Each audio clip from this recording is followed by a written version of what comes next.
Give the key to Mom. If you resist, it's divorce, my husband said coldly, without even looking at me. Is this the end of the 10 years we've been together as a married couple? However, there is no sadness in those words, only emptiness that was engulfing me. My name is Charlie. I am a mother of 2 and a freelance engineer.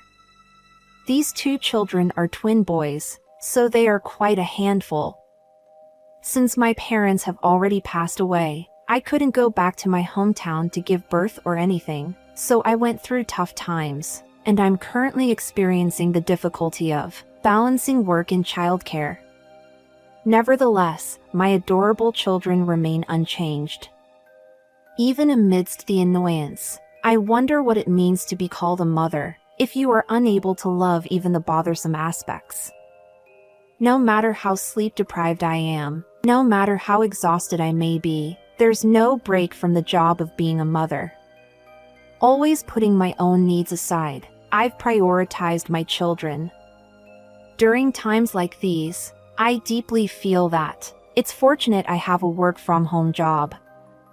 Thanks to that, I've always been able to be with my children, watching over their growth. So no matter how tough things get, my feeling that my children come first hasn't changed. When those children reached the age of 10, I was filled with a sense of accomplishment in a way.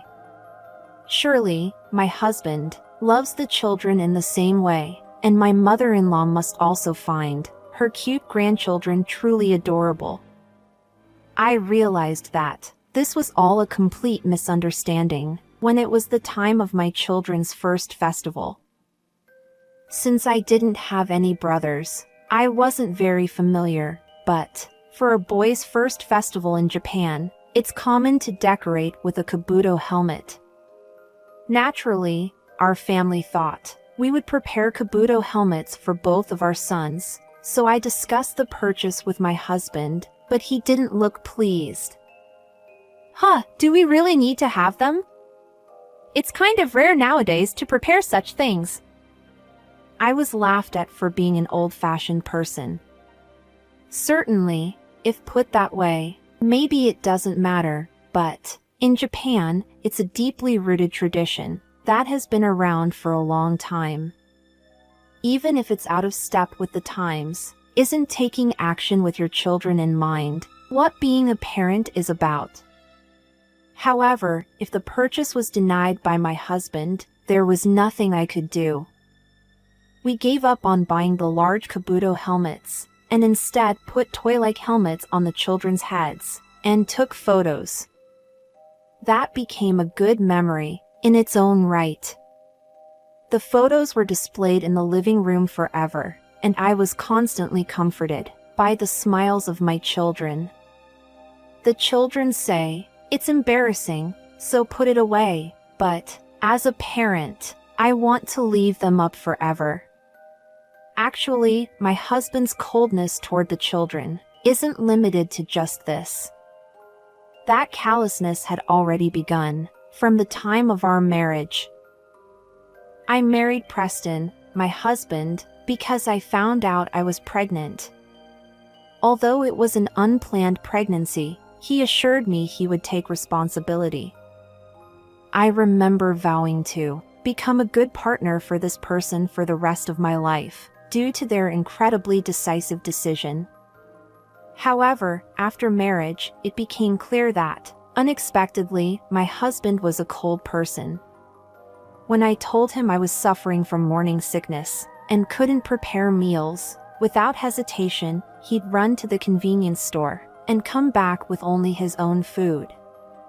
Of course, there was none for me, and he didn't even have excuses like I didn't know. Naturally, he wouldn't buy anything for me, nor would he ask what I wanted. You might think, well, why not contact him yourself and ask him to get it for you? But unfortunately, my husband is the type who throws away his smartphone as soon as he gets home, so that's futile. If I were to say, "Could you go again?" he would silently slam a glass of water onto the floor, then stomp off to his room. Of course, this has been proven time and time again. Why did I marry someone like him?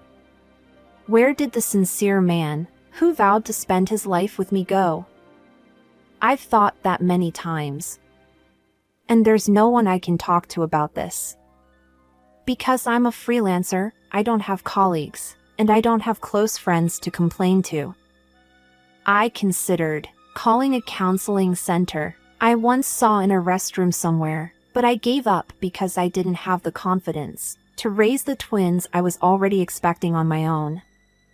For me, who lost my father early on, the presence of a father figure is significant. I can't selfishly take away their father from my children. Moreover, even if he treats me coldly, he will probably be a kind father to the children. That's what I thought, and I was naive. My husband was also harsh with the children. If they cried at night, he'd jump up and say, "Go outside!"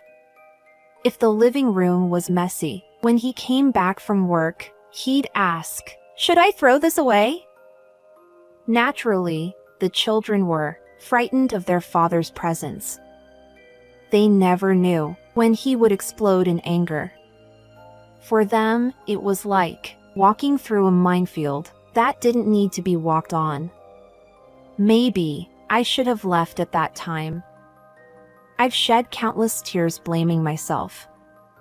Still, I think I was yearning for the significance of a father figure. Children need a father. If I do as my husband says, he'll be in a good mood, and I need to be stronger.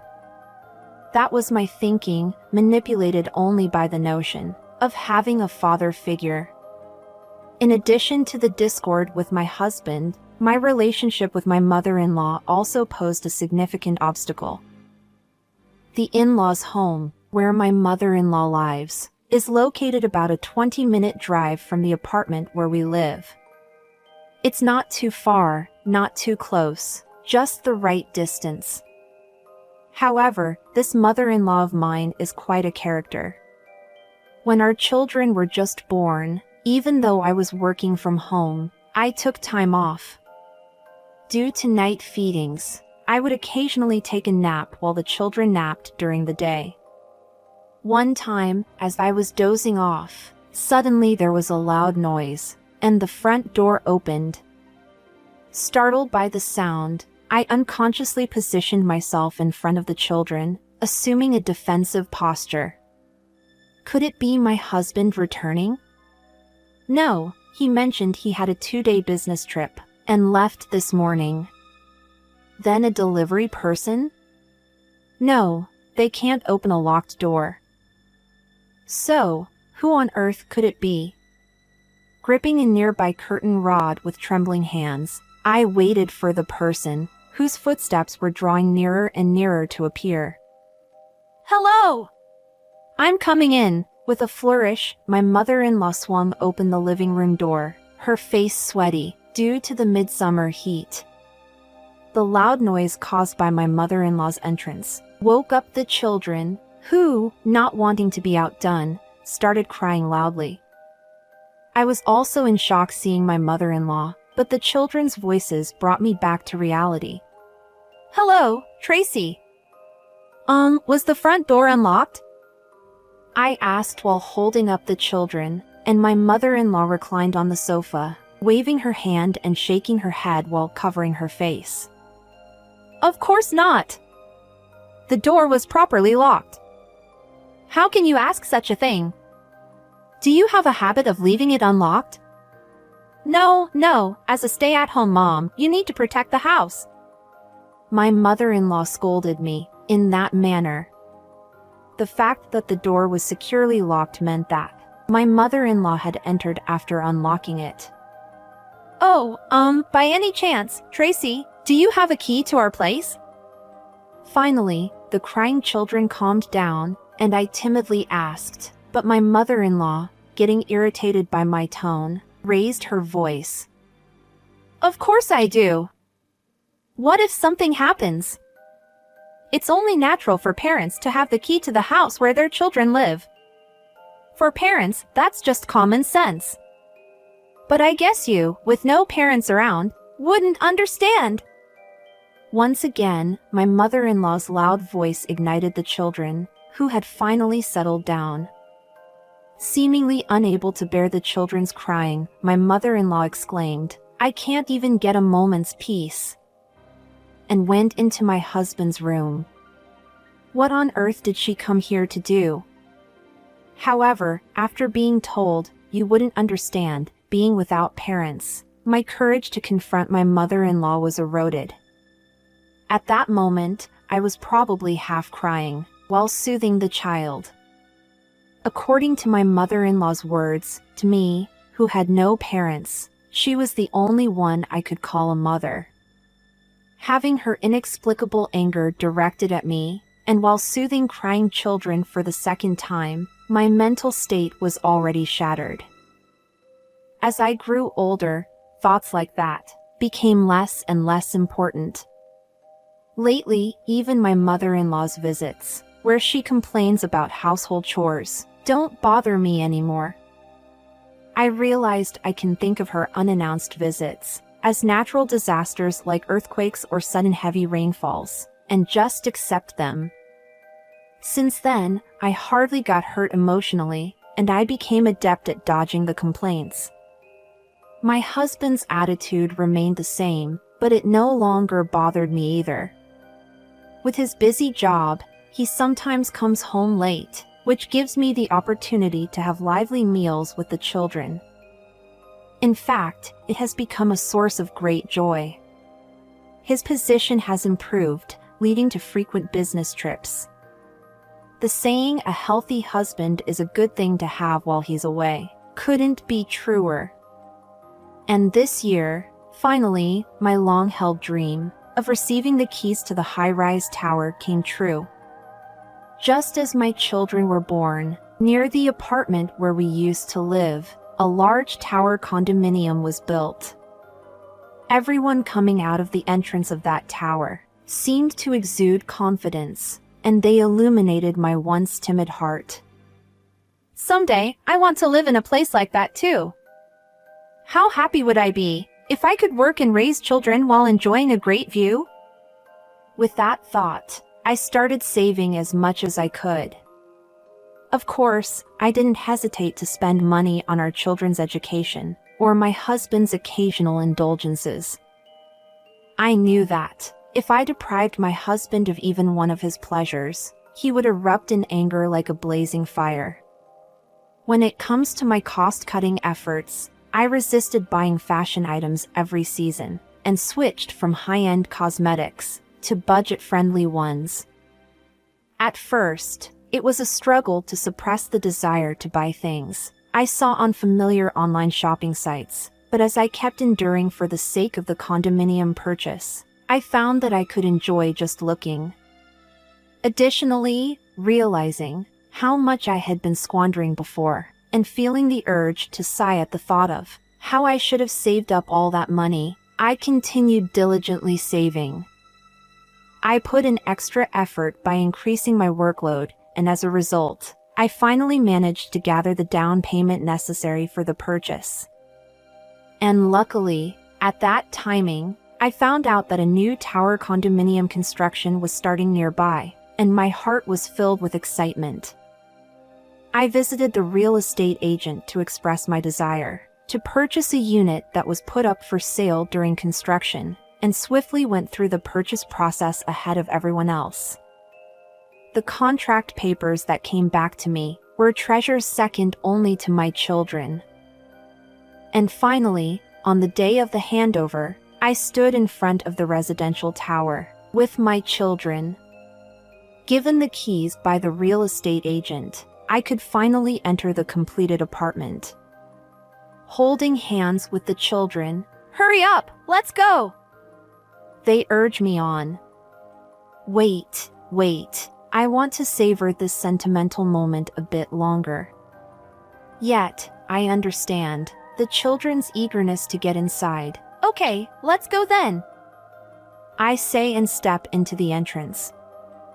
The long-desired residential tower wasn't as luxurious as I had imagined, and it was simpler than I had thought.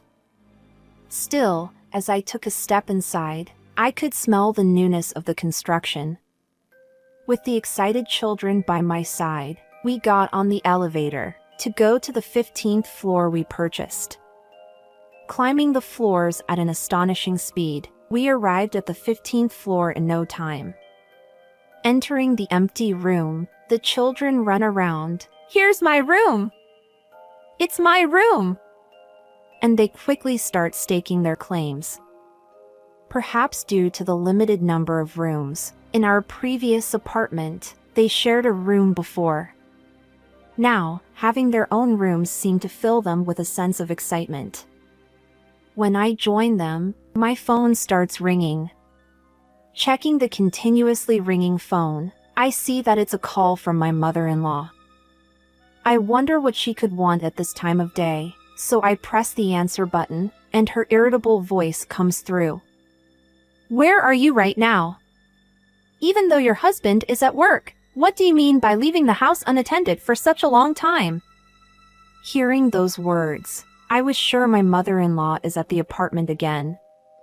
On a weekday, when I should be at home, and not returning for hours, she must have been unable to bear it any longer and called in anger. "I'm sorry, Tracy.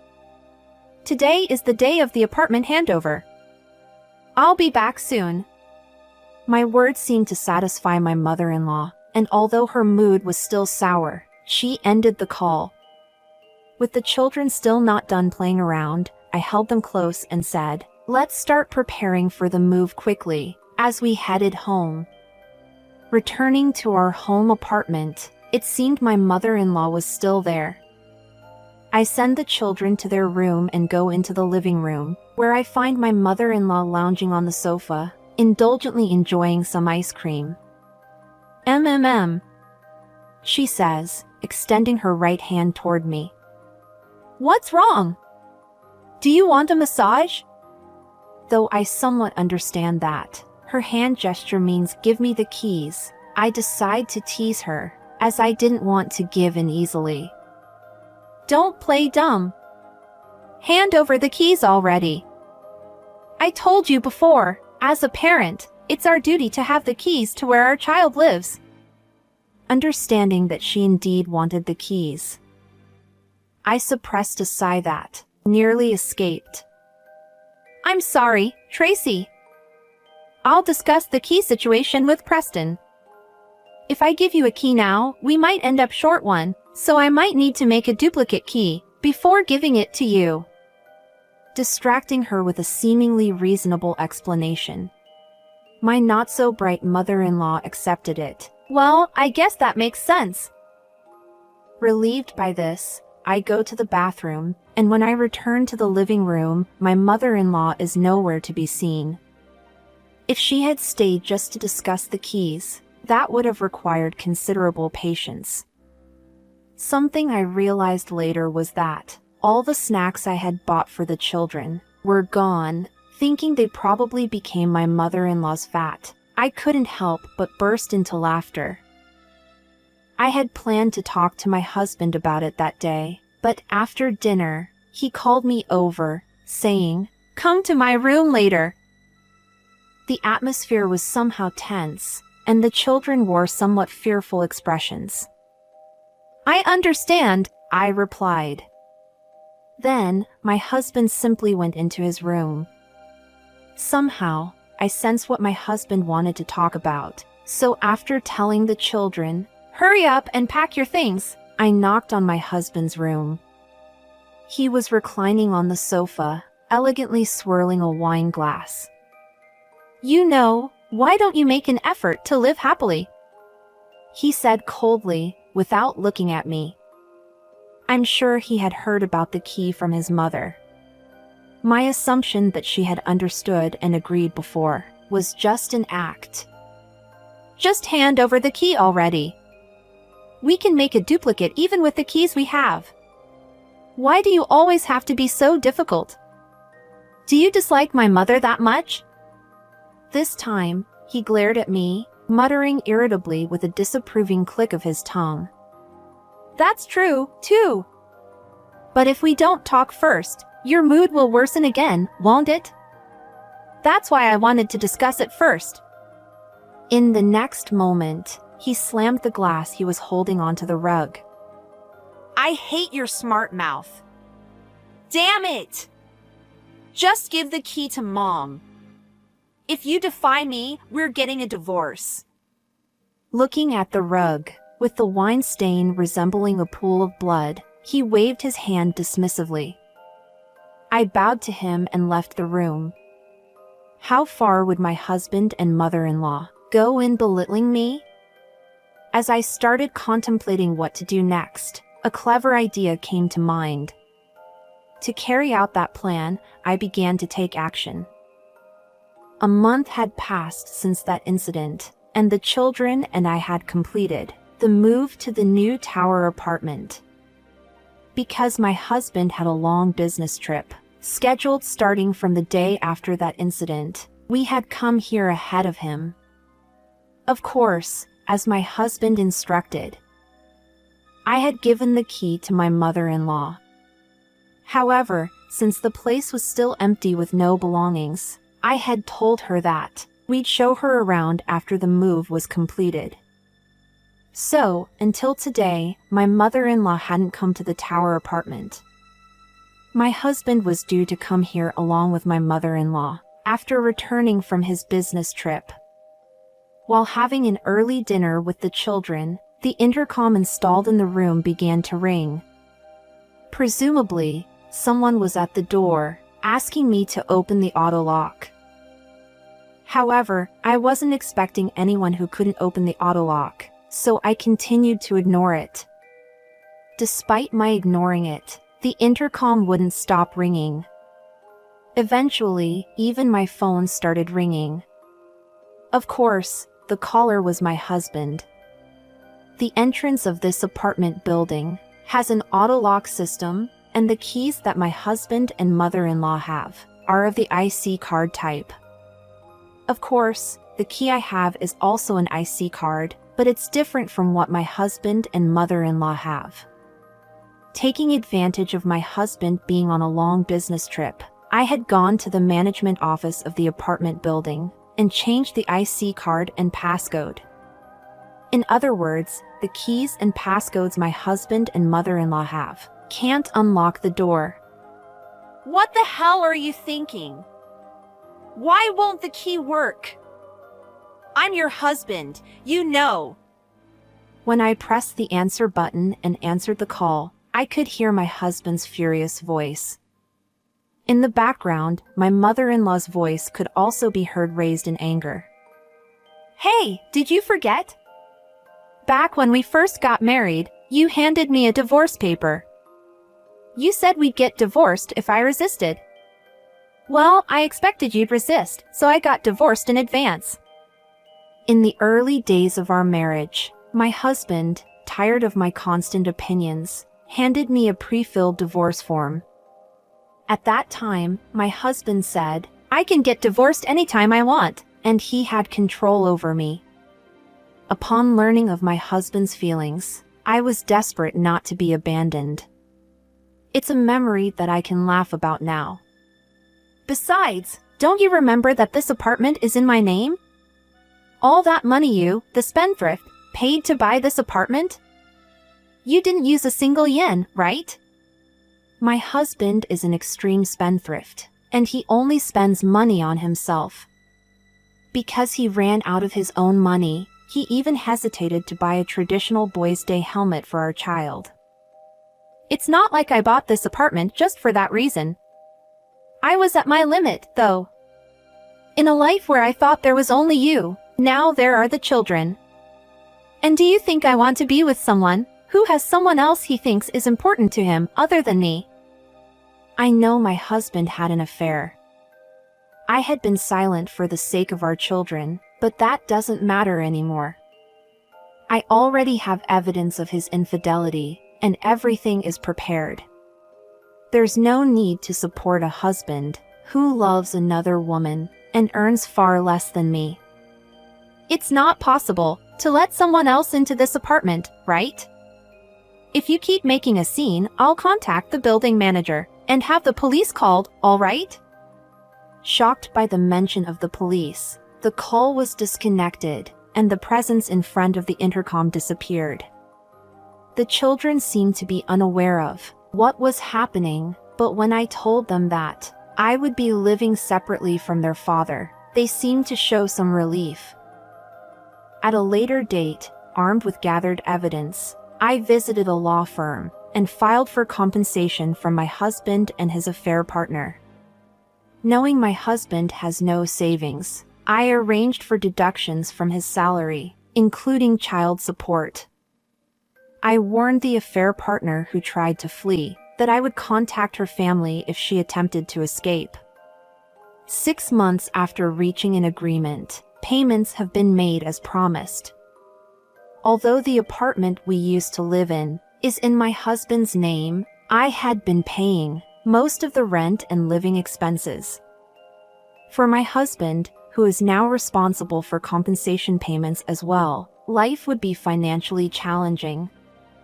Nevertheless, reflecting on his past actions, I hope he makes an effort to live decently. By the way, regarding my mother-in-law, she contacted me a few times after that incident saying she wanted to see her grandchildren. But when the children responded that they didn't want to see her, I continued declining, and eventually, she stopped contacting me altogether. Though she's probably leading a dull life now, without me as an outlet for her stress, it's a matter that's completely unrelated to me. As for the children, they've been smiling more since the divorce from my husband. It seems his presence was a source of stress for them. I can't help but think I should have divorced him sooner. Now, looking ahead, I want to fill my days with happiness, so I work hard every day.